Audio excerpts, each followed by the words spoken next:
isara na yung Terminal 1 kasi lumang-luma na talaga siya tsaka ang liit lang ng capacity niya eh. Ang suggestion kong gawin sa Terminal 1, dapat gawin na lang itong museum eh. Kung akong tatanungin. Kapag ka nagkaroon na tayo ng bagong paliparan sa Bulacan, pag na-improve yung capacity ng Terminal 2 and 3, yung lumang airport, no, yung lumang NAIA, gawin na lang nila yan ng parang Museum of Aviation.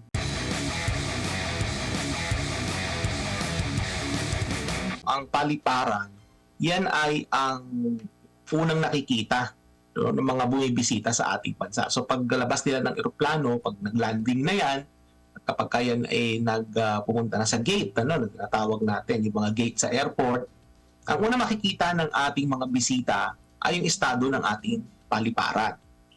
Alam mo, huli kong uwi, Paul, ano, that was before the NAIA was privatized. So ngayon kasi ang NAIA natin ngayon is privatized na. Huli kong uwi, nakita ko sa airport natin, sa Terminal 1 at Terminal 3, yung Terminal 1 talagang dated na siya. It's really old infrastructure. And ang nakita ko dito is hindi lang nakita, na amoy ko rin, Paul, ano? Kakaiba yung amoy, no, diyan sa lumang airport, no, diyan sa Terminal 1. No? Kakaiba. At sabi nga nung kaibigan ko, yung amoy pambihira, ano, Admar at Paul, no? Nanununtok ba? Nanununtok? Sakit. Yung alam mo, Admar, yung amoy ayoko na lang i-describe kasi baka meron tayong mga kababayan. Madadala mo hanggang pag-uwi. Nanunuot. Nanunuot sa ilong mo, Paul, no? Yung ganong klase, mabalasik, no? Imbis yung na amoy, tsokolate mabalasik. yung pang pasalubong sa pamilya, yung amoy. Yun na Oo, kasi alam mo, fast forward, no, nung umuwi ako, syempre, dyan sa NAIA Terminal 1 ako departure, no? Hanggang pagbalik ko dito na amoy yung Terminal 1, dala ko yung amoy. Pati pagbukas ng maleta, yun yung amoy Terminal 1, no? So, nung nagpunta rin ako sa CR diyan, walang tubig, no, pero merong timba, no, may drum. So may drum, tapos merong tabo, no. So I mean, it was that airport was in a bad state to begin with, ano.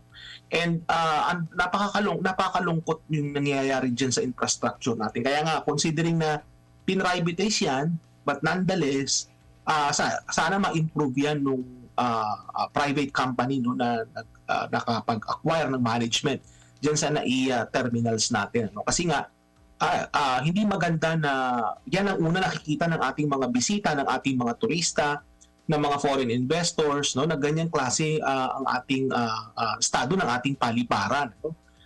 Pero to be fair, no, Paul at Admar, yung Terminal 3 maayos naman siya, no, kaysa sa of course sa Terminal 2 at sa Terminal 1 kasi nga yun yung bago, no.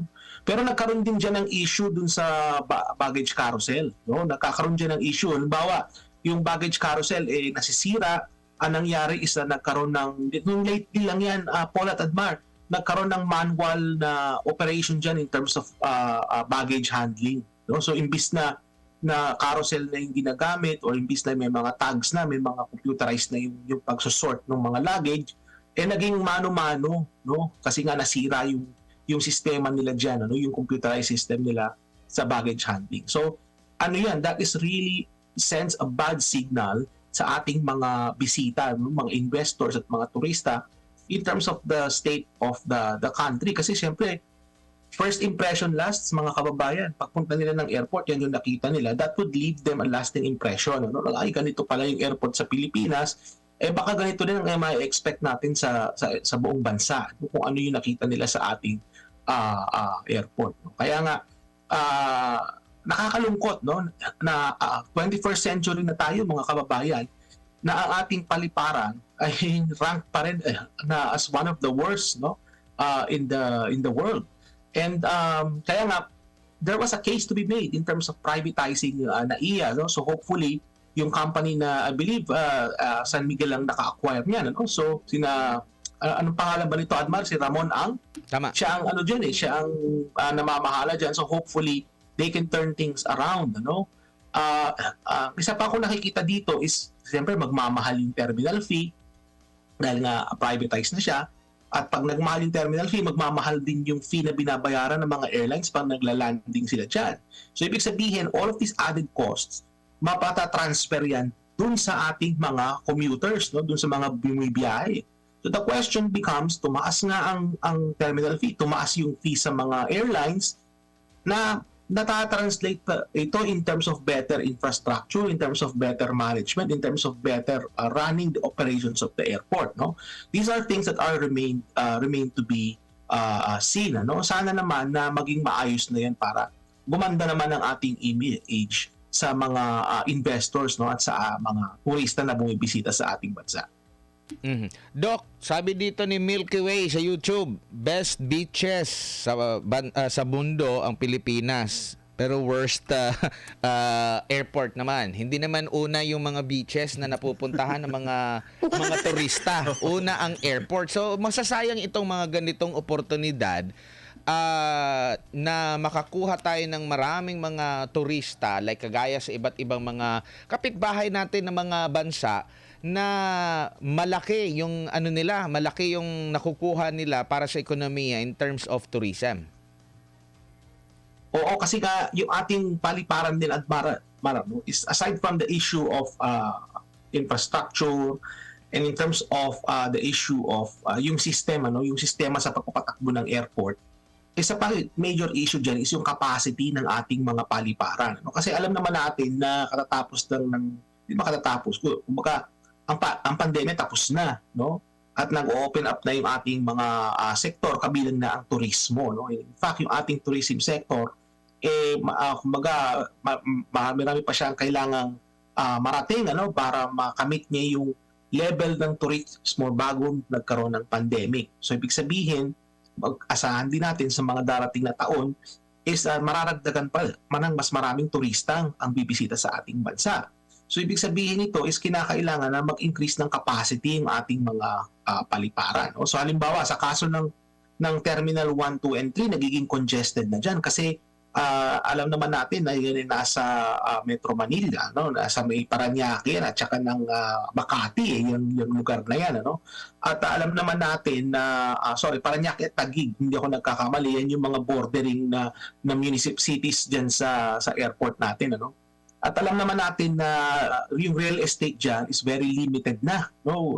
Kumbaga, kung magkakaroon ng expansion dyan, ay hindi na ganun kalaki. Kaya we need to think of ways. Ano? Kabilang na dyan, Admar, yung tinatayo ngayon na bagong airport dyan sa Bulacan. Diba? So nagkaroon na ng reclamation dyan at makakaroon tayo ng bagong airport dyan sa Bulacan. O hopefully, pag yan na itayo, makakadagdag yan sa papalawig pa ng capacity ng ating mga paliparan para mas welcome pa tayo ng mas marami pang mga turista. No?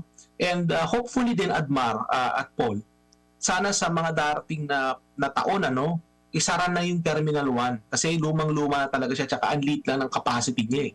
Ang suggestion kong gawin sa Terminal 1, dapat gawin na lang itong museum. O akong tatanungin, kapag nagkaroon na tayo ng bagong paliparan sa Bulacan, pag na-improve yung capacity ng Terminal 2 and 3, yung lumang airport, yung lumang NAIA, gawin na lang nila yan ng parang museum of aviation. Makakatulong pa sa pag-educate ng ating mga kabataan patungkol sa kung ano meron tayo about aviation sa ating bansa. At historical din yung airport na yan kasi diyan inassassinate si Benigno Aquino, si Ninoy Aquino. Diyan siya inassassinate. So pwedeng gawing tourist area yan or pwedeng gawin yan na parang museum pagka nagkaroon na tayo ng mas malaking airport sa Bulacan, Admar. Oo. At ang nakakapanghinayang, meron tayong Clark na bago na airport. Bakit hindi kaya ito na nakapag-decongest, makakatulong sana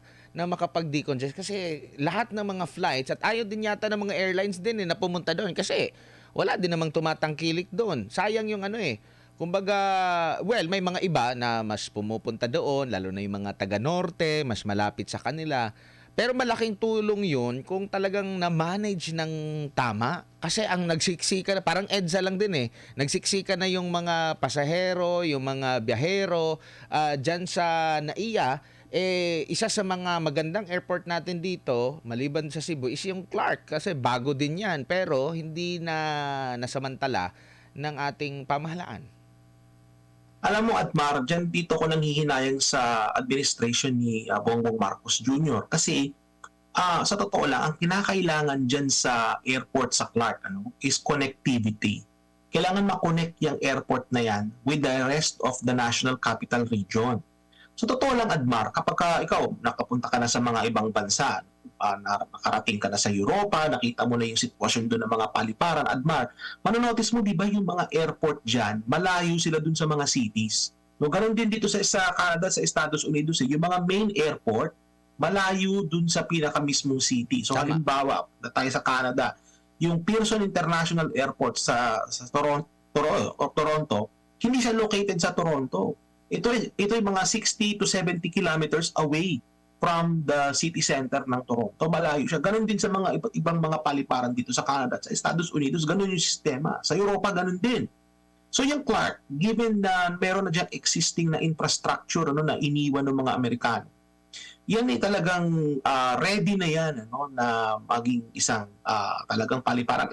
Which is dinevelop naman nila into an international airport. At nabanggit mo nga, the problem is, paano mo ikukonekta yung airport na yan with the rest of NCR. Kaya nga ako nangihinayang sa administrasyon ni Marcos Jr. is that ang makakatulong sana sa atin dyan para makapagpatayo ng infrastruktura is China. Because China has the technology and has the means para makapagpatayo ng high-speed rail which connects the Clark Airport papunta ng Metro Manila. At sana nakatulong ang China dyan, makakapagpatayo dyan ng mabilis na tren. Hindi yung kagaya ng tren na meron tayo sa ngayon nakakarag-karag. Or halimbawa makapagpatayo ng highway, hindi ganun. Dapat magkaroon dyan ng high-speed rail na kukonekta mula sa Clark papunta sa Maynila para mas mabilis. Halimbawa, kung makikita mo sa China, Admar, yung kanilang mga high-speed rail, yung pinakamabagal na to sa kanila nasa 270 kilometers per hour. Mabagal na yon yung tren na yon. Just imagine, 270 kilometers per hour mula Clark hanggang NCR. Hanggang let's say Maynila, pagpalagay mo na lang, let's say hanggang Makati, kung merong high-speed rail na magkoconnect dyan, napakabilis na, hindi magiging issue kung ganong kalayo yung Clark. Kami dito sa Canada, kahit sa Toronto, merong tren na mabilis na nagkoconnecta mula dun sa airport papunta sa city center ng Toronto. So kinakailangan meron tayong ganong infrastruktura.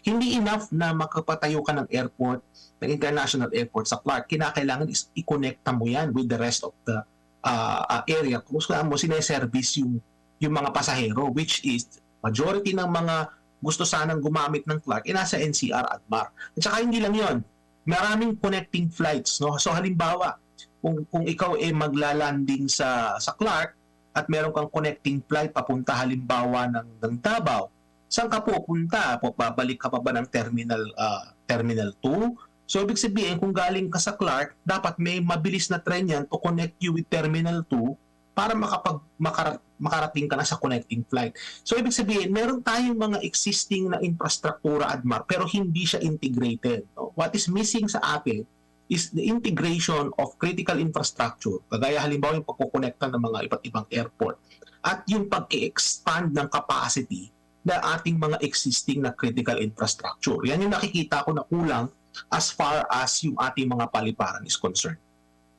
At para bigyan lang ng kaalaman yung ating mga kababayan dito sa Compare the Market na pag-aaral ng isang Australian firm, mula 0 from scale of 0 to 10, ang nakuha with the 10 being the highest, ang nakuha ng Pilipinas ay 0.24. Hindi man lang umabot sa 1. Okay? Tapos, ito yung mga kapitbahay natin dito sa Southeast Asia, Kung naging worst tayo sa mundo, wag na tayong mag-expect na dito sa Southeast Asia ay mataas tayo. Ang Singapore ang pinakamataas. Second ito sa buong mundo ata kung di ako nagkakamali. And yung Thailand naman, number 11 sa buong mundo. Tapos, yung Malaysia is number 19, mas mataas ito. Yung Indonesia, number 39. Yung Vietnam, 53rd. No? So ibig sabihin, itong Malaysia, Indonesia at Vietnam, mas maganda pa sa atin.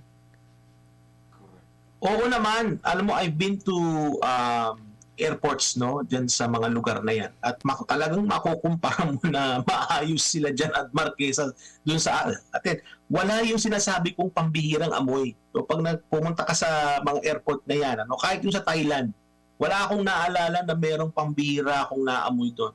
Alam mo, Admar, napakaganda ng mga airport na yan, ano, kung ikukumpara mo sa airport natin. Ano. Kaya nga, hindi na surprising yan sa akin na kung saan ay kulela tayo. No. Sa kaso ng Pilipinas, that reflects, no, in terms of ano ba talaga yung priority ng ating gobyerno. No. Kung makukumpara mo sa ating mga kapitbahay, it is very clear na ang priority ng ating mga kapitbahay is maging maayos yung airport. Kasi nga yung airport, that is the, kumbaga yan yung pintuan eh. Yan, that is the door to your country. Kung yung door na yan marumi, filthy, no, mayroong amoy, sira-sira, ano, at hindi maayos, that creates a lasting impression, no, sa mga turista at sa mga foreign investors. Kaya nga, Admar, kung makikita mo in terms of foreign investment, nangungulelat din tayo compared dun sa mga bansang yan. Why? Because probably, in part, this could be attributed dun sa image ng ating bansa as shown by the state of our critical infrastructure, specifically airports. Ang number one pala, based dito sa pag-aaral na ito na compare the market, ay ang Hong Kong International Airport. 9.44 yung score na nakuha nito. At naungusan nito yung Changi Airport ng Singapore, pati rin yung sa Japan. At kung mapapansin, gaya nga ng sinabi mo, yung mga airports nila napakalayo sa City. sa sentro mismo. Yes. Pero accessible. Nung araw, Admar, yung airport sa Hong Kong, ang tawag dyan ay Kai Tak. So kung sa mga nakakatanda no, na bumibiyahe ng Hong Kong, maalala nyo siguro, pangalan ng airport na Admar, Kai Tak. Yung Kai Tak Airport, nasa mismong papuntang downtown ng Hong Kong. So kung makikita mo yung mga lumang videos, no, pag nagla-landing yung aeroplano dyan sa Kai Tak, talagang literally nasa taas ng mga building lang magla-landing na. So ang ginawa ng Hong Kong, kasi nga congested na Tama. yung lumang airport. Nagtayo sila ng airport na malayo, nag-reclaim sila ng isang isla. Kagaya yung gagawin din sa Bulacan. No? Nagkaroon ng reclamation at doon itinayo yung bagong airport nila. Ngayon, yung airport na yan sa Hong Kong, konektado yan sa mainland Hong Kong through high-speed rail. May train dyan, Admar. Pwede, kung nakarating na po kayo ng Hong Kong, makakasakay po kayo ng train mula sa loob ng airport mismo papunta sa Hong Kong na downtown mismo. Merong biyahe, mabilis lang po yung train na yan. Ganon din, Admar, sa Changi Airport sa Singapore. Meron ding high-speed na train that connects Changi to downtown Singapore. So yun yung makikita mo, there's some common properties ng mga matitino at maayos na airport. Bukod sa malaki at malawak ito, if you've been to any of these airports that I've mentioned, makikita mo, Admar, ang lawak nung paligid, no? Kahit makikita mo minsan may mga pila ng mga tao papunta sa mga gate, pero makikita mo na malawak. Makakahanap ka nga, Admar, dyan ng upuan na wala kang katabi sa habang naghihintay ka ng biyahe mo. Ganun siya kalawak at ganun karami yung mga upuan na pwede mong pag-antayan. Hindi kagaya sa Pilipinas, Admar, nung huli kong biyahe, unfortunately, marami sa ating mga kababayan nakaupo sa sahig. No, kagaya niya nasa screen natin. Ano, ganyan ang sitwasyon sa airport natin. At meron pa nga ako, Admar, hindi ko na lang babanggitin kung sino. May nakita akong reporter, no, na nabibiyahe din, na nakasabay ko. Hindi ko na lang sasabihin kung anong network, but definitely hindi siya SMNI, no? Nakaupo rin siya sa sahig. Nakaupo din. Nakita ko yung reporter. Sabi ko, hindi ko na lang tinanong pero namukhaan ko nakasuot pa nga siya ng t-shirt nung kanilang kumpanya. At sila bibiyahe yata sa kung saan kasi meron silang gagawing coverage. But nonetheless, makikita mo na even mga reporters nakaupo sa sahig. So ibig sabihin, may problema po talaga in terms of yung ating capacity sa airport na yan.